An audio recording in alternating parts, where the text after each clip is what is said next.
Berakhirlah sudah permainan dari timnas U20, di mana di pertandingan terakhirnya untuk menghadapi Yaman bermain imbang 0-0. Ada yang nonton? Ada yang kuat nontonnya? Mari kita bahas, Boy. Untuk starting line up-nya terdapat beberapa perubahan nih, Boy. Terutama di posisi penjaga gawang si Fitrah ini yang berkali-kali menyelamatkan gawang kita dari kebobolan. Di mana sisanya pemain kunci ya kayak Kadek Arel, Donitri, El Mangkir, Tony Firmansyah, Welber yang akhirnya kembali ke starting line up. Di mana pertandingan ini sebenarnya udah nggak penting-penting amat gitu. Dan kembalinya Arliansyah si lari-lari sampai lupa ingatan.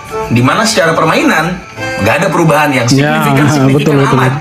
Terutama antisipasi bola atas. Beruntung banget di babak kedua kita nggak kegolan sama Yaman, Boy. Berkali-kali peluang demi peluang yang Yaman ciptakan. Yang sayangnya penyelesaian akhirnya tuh nggak klinis gitu. Dengan hasil ini, timnas Indonesia itu berada di posisi ketiga di grup dengan total 1 poin.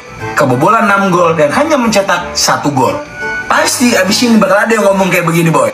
Yalah, ya udah sih sama aja kan. Pas Apri nggak lolos kan sama kayak Sintayong dulu nggak lolos. Sama-sama peringkat 3 kan. Sebenarnya gue nggak tahu ya, gue perlu nggak sih nanggepin yang begini-gini? Perlu nggak sih? Gue kira kita bakal pulang dengan kepala tegak. Ternyata kita pulang dengan tangan kosong. Sangat berbeda dengan tahun 2023, di mana kita berhasil meraih 1 kemenangan melawan Suriah. Ternak Sintayong. Serah ludah yang waras ngalah. Tahun 2023 kita pulang dengan ya bangga karena kita cuma kalah selisih gol dari Irak. Tapi di tahun 2025 ini kita justru pulang dengan lemas. Kita hanya bawa pulang 1 poin dari 3 pertandingan dan di mana kita dihajar habis-habisan dengan ya 6 gol dan hanya memasukkan 1 gol. Ya kalau kita lihat pertandingan malam ini Indonesia lawan Yaman ya tidak ada jauh berbeda dengan pertandingan sebelumnya. Kita tidak bisa untuk ya kombinasi serangan setidaknya untuk cetak 1 gol. Justru di menit-menit awal kita yang malah hampir dibobol sama Yaman. Karena memang kalau kita lihat ada beberapa nama yang dicadangkan sama Coach Indra Syafri dan ya nama-nama yang sebelumnya tidak ada di starting line up dicoba sama Indra Syafri. Dan kita lihat memang permainannya justru tidak berkembang. Apalagi di babak kedua yang kita ya untungnya punya kiper si Fitra. Kalau tidak kita habis kalah juga pulang dengan 0 poin. Jangan heran meskipun hanya melawan Yaman malam ini, permainan timnas Indonesia U20 masih sangat buruk, guys. Yaps, babak pertama berakhir dengan skor 0-0. Timnas Indonesia U20 ternyata masih sangat susah membongkar pertahanan dari Yaman. Dan bahkan sejak menit awal Yaman itu udah berhasil menguasai permainan dengan tekanan-tekanannya yang hampir membobol gawang timnas Indonesia U20, guys. Jujur, melihat permainan timnas Indonesia U20 di babak pertama melawan Yaman malam ini, memang udah dipastikan kita nggak layak, guys, lolos ke perempat final. Karena seolah timnas Indonesia U20 tidak belajar dari kekalahan sebelumnya, di mana ada salah satu pemain Yaman yang bernama Adel, mempunyai postur pendek, tapi di akhir babak pertama tadi nyaris ciptakan gol dari sundulan kepala. Lagi dan lagi timnas Indonesia U20 kalah duel lewat bola atas. Padahal harapan kita semua seharusnya timnas Indonesia U20 bisa bermain lepas dan mengeluarkan kemampuannya semaksimal mungkin. Karena Yaman adalah tim terlemah, guys, di grup C Piala Asia U20 kali ini. Tapi kenyataan di lapangannya timnas Indonesia U20 masih bisa ditekan oleh Yaman. Dan terkesan Yaman lebih enjoy permainannya dibanding timnas Indonesia U20. Kalau menurut kalian kira-kira apa nih salahnya, guys? Kenapa permainan kita itu tidak? Kita itu lebih ke terburu-buru pegang bola. Kita ketika pegang bola bingung mau buat apa. Jadi ya tergesa-gesa, maunya cetak gol terus begitu. Tapi ya tidak ada support dari tengah, makanya hancur kita. Jangan heran ada kabar baru lagi nih, bahwasanya Coach Indra Syafri itu kemungkinan akan dipecat dan diganti oleh Gerard van den Bosch. Yaps, Gerard van den Bosch seperti yang kita tahu itu udah ditunjuk PSSI, guys, untuk menjadi kepala pelatih timnas Indonesia U23. Dan pelatih ini bukan pelatih sembarangan. Karena untuk tim kelompok umur, Gerard van den Bosch itu adalah salah satu pelatih yang berpengalaman, di mana Gerard van den Bosch itu pernah menjadi pelatih teknik Ajax U21, Ajax U17, Ajax U18, dan asisten pelatih Willem. Pertanyaannya adalah apakah layak Gerard van den Bosch menggantikan Coach Indra Syafri yang udah notabene mempunyai segudang prestasi di Asia Tenggara? Dan apakah mengganti pelatih adalah satu solusi? Karena sepertinya Coach Indra Syafri ini terkesan agak sedikit berani melakukan eksperimen di Piala Asia U20, guys. Ya, seperti yang kita tahu di Piala AFF kemarin dan di saat laga uji coba, Coach Indra Syafri itu kelihatan mantap dengan skema 3 back. Tapi kenapa di saat event ini udah mulai, Coach Indra Syafri tiba-tiba mengubah formasi menjadi 4 back? di Piala Asia U20 kali ini. Menurut aku ini sih salah satu blunder yang dilakukan oleh Coach Indra Syafri. Terlalu berani melakukan eksperimen. Ya lebih baik dipecat menurut saya, karena sudah ada buktinya bahwa kita punya hasil buruk di Piala Asia. Nah, kita cuma cetak 1 gol dari 3 pertandingan, Cok. Harusnya diganti karena memang kita tidak perform di sana. Salah siapa ya? Salah pelatih. Mau siapa lagi yang disalahkan selain pelatih, bos? Harusnya diganti. Siapa penggantinya? Gerald van den Berg juga bisa. Ya kalau kita lihat ya pengalaman dia di kelompok umur, ya boleh dikatakan dia cocok untuk latih U20 juga. Sekalian dia pegang U23. Jadi pemain-pemain yang dari U20 ini bisa digenjot dan bisa dipromosikan ke U23. Harusnya begitu, bos. Coach Indra Syafri kemungkinan besar akan dipecat atau digantikan oleh PSSI terkait dengan hasil yang sangat buruk di Piala Asia U20. Menurutku tidak sesuai target yang diberikan PSSI. Minimal lolos fase grup ini, lolos saja, jangankan lolos, menang aja nggak, dapat poin aja belum. Jadi kemungkinan akan diganti nanti setelah Piala Asia mungkin. Penggantinya siapa kita nggak ada yang tahu. Gue sih berharap ya sekalian aja Van den Berg ya. Dia akan pegang U23, sekalian pegang U20 supaya tidak begitu jauh secara memang filosofi yang ingin dibentuk oleh PSSI, gaya permainan yang diinginkan, mindset yang diinginkan. Ya toh nggak punya banyak waktu lagi untuk cari pelatih, mungkin bisa aja cari pelatih lain, tapi supaya lebih efisien dan lebih baik Gerald untuk pegang 2 timnas, U23 dan juga 20, karena dia juga konsultan kan untuk U20 dan juga U17, dia yang mantau juga. Jadi gue sih dukung kalau si Van den Berg untuk pegang U20 juga, jadi lebih efisien. Dan untuk U17 ya kita lihat nanti Coach Nova bisa nggak perform dengan baik di Piala Asia U17.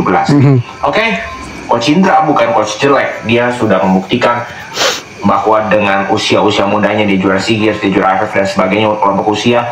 Tetapi ya kita harus fair bahwa ketika naik level Piala Asia sudah terbukti 2000 waktu itu juga zamannya Evan Dimas diobok-obok juga, sekarang juga diobok-obok di Piala Asia. Memang levelnya belum bisa Asia. Kalau kita mau naik ke Asia, maka pelatih juga harus levelnya juga meningkat. Betul. Dia jago untuk ASEAN. Kita harus perlu ya akui itu, ya kan. Apresiasi lah. Tapi untuk level Asia saya pikir ya belum sampai ke sana lah. Harus banyak belajar lagi. Alhamdulillah nggak kalah. Alhamdulillah juga nggak jadi juru kunci. Coach Indra Syafri baru ngeluarin 0,0001% dari strateginya dan berhasil menahan imbang Yaman. Bayangin kalau dikeluarin 100% guys, gokil banget kan. Terima kasih untuk para pemain yang sudah berjuang semaksimal mungkin. Terima kasih juga untuk para pelatih dan staf pelatih. Ini bukan hasil yang kita mau, bukan hasil yang kita inginkan, tidak sesuai target. Teruntuk Pak Erick Thohir dan tim PSSI, kita tunggu komitmennya untuk mengevaluasi tim ini. Dan apakah ini berujung pergantian pelatih atau bagaimana nih? Gue juga kurang tahu. Kita serahin aja sama PSSI, kebijaksanaan ini gimana? Kita tunggu hasil akhir dari evaluasi ini. Menurut kalian gimana? Komentarnya?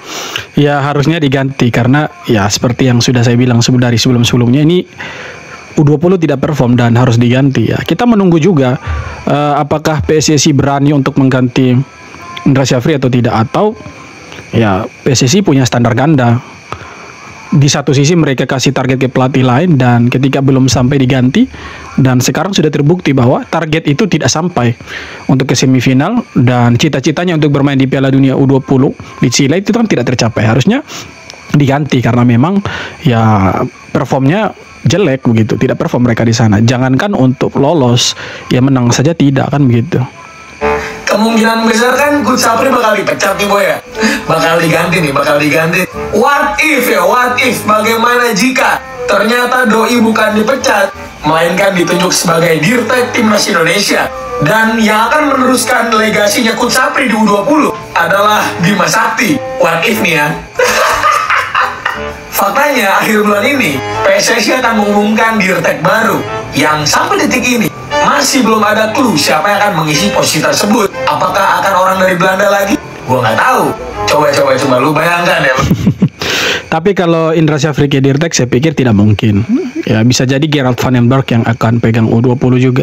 Dan mungkin untuk Dirteknya orang Belanda juga. Ya bisa jadi arahnya ke sana. Karena kalau misalkan dia ke Dirtek itu ya agak beresiko. Karena dilihat dari track recordnya dia belum pernah terlalu berpengalaman lah untuk soal itu. Mungkin di Asia Tenggara oke lah, tapi untuk kelas Asia kan belum terbukti bahwa dia mampu di sana ya. Sekelas kelompok umur untuk level Asia saja dia belum bisa, apalagi ya naik jabatan ke Dirtek kan begitu. Ya saya sih lebih ya beratnya ke orang Eropa, mungkin ada orang-orang dari Belanda mungkin yang akan menggantikan bukan menggantikan tapi mengisi posisi Dirtek di PSSI. Nah kita harapnya semua yang terbaik untuk timnas, apalagi timnas ini butuh kemenangan ya untuk lolos ke babak berikutnya, setidaknya ya lolos ke fase keempat atau lolos langsung, karena sekarang posisi timnas itu ada di peringkat ketiga ya kan. Nah terlepas dari itu saya pikir U20 juga perlu diregenerasi, tidak hanya pemain-pemainnya tapi saya pikir pelatihnya juga perlu untuk diganti. Kenapa seperti itu? Karena sejumlah hasil buruk yang diraih sama Indra Syafri saya pikir sudah cukup lah ya. Untuk ASEAN dia jago, mau AFF ya kan, di Asian Games juga dia bagus, cuma untuk level Asia satu tingkat di atasnya AFF ya dia belum bisa.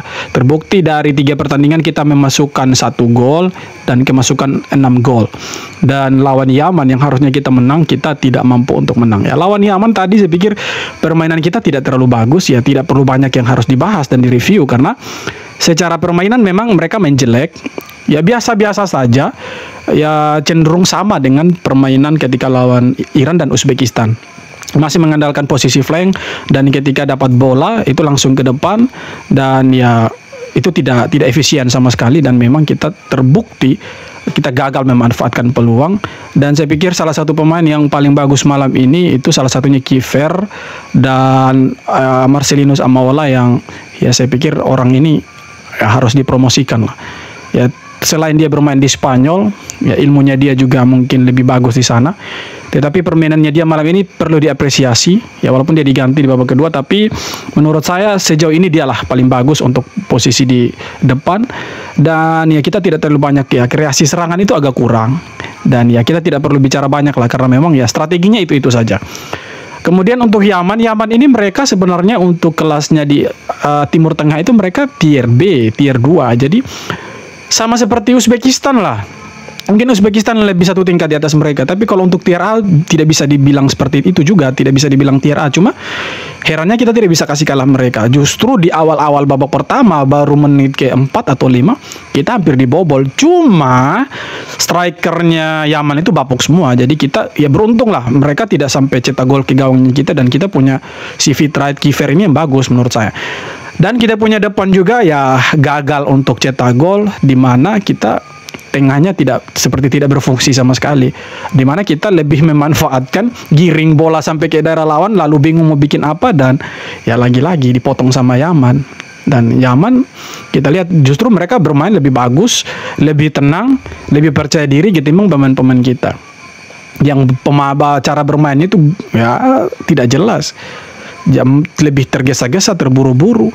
Ketika sampai ke sepertiga daerah pertahanan lawan yang bingung mau buat apa. Akhirnya kita syuting saja dari luar kotak penalti dan diblok lagi sama pemain-pemain Yaman. Itu sih menurut saya, dan ya akhirnya kita pulang dengan 1 poin. Ya setidaknya bawa 1 poin lah. Ya kita sudah bersyukur, dan ya semoga ini jadi pembelajaran lah ya. Belajar terus lah. Dan strategi yang dibilang sama Coach Indra Syafri yang akan dikeluarkan di turnamen ini ya tidak dikeluarkan, dan hanya dikeluarkan 0,01%, dan kita bisa tahan imbang Yaman U20. Nah itu dia teman-teman, dan ya semoga ya PSSI sekali lagi punya ya keseriusan lah untuk U20 ini, semoga diganti lah pelatihnya. Harapannya kita itu karena memang U20 ini kalau misalkan tidak diganti pelatihnya ya mereka akan stagnan begitu-begitu saja. Harusnya diganti. Siapa penggantinya? Gerald van den Berg bisa, kemudian ya Denny Lanzat bisa, atau Alex Pastur juga bisa, atau pelatih yang lain lah. Zulkifli Syukur mungkin, Fahri Husaini mungkin. Atau kalian punya rekomendasi pelatih yang untuk U20 ini? Silahkan tulis di kolom komentar ya. Intinya harus diganti lah. Ya setidaknya jangan hanya pemain yang diregenerasi, pelatih juga harus diregenerasi, diganti lah. Karena ya hasil buruk ini, ya kita bicara bukan tanpa alasan, ya kita punya alasan yang kuat kenapa pelatih U20 harus diganti, diminta untuk diganti. Semua orang, semua netizen, masyarakat, ya supporter minta pelatih U20 diganti. Karena memang tidak perform di Piala Asia. Buruk sekali hasilnya. Dan semoga itu didengar sama PSSI, dan jangan sampai PSSI punya standar ganda, dan jangan sampai ya pelin-pelan hanya omong-omong saja. Semoga ya ditepati janjinya bahwa akan evaluasi kalau pelatihnya punya hasil buruk. Tapi jangan hanya sebatas evaluasi lalu kemudian berujung pemecatan. Maunya sih itu, tapi semua tergantung PSSI apakah mau pecat atau tidak. Oke teman-teman, sekian video kali ini. Terima kasih banyak sudah nonton video sampai akhir, dan terima kasih banyak, dan kita jumpa lagi di video-video berikutnya. Hormat.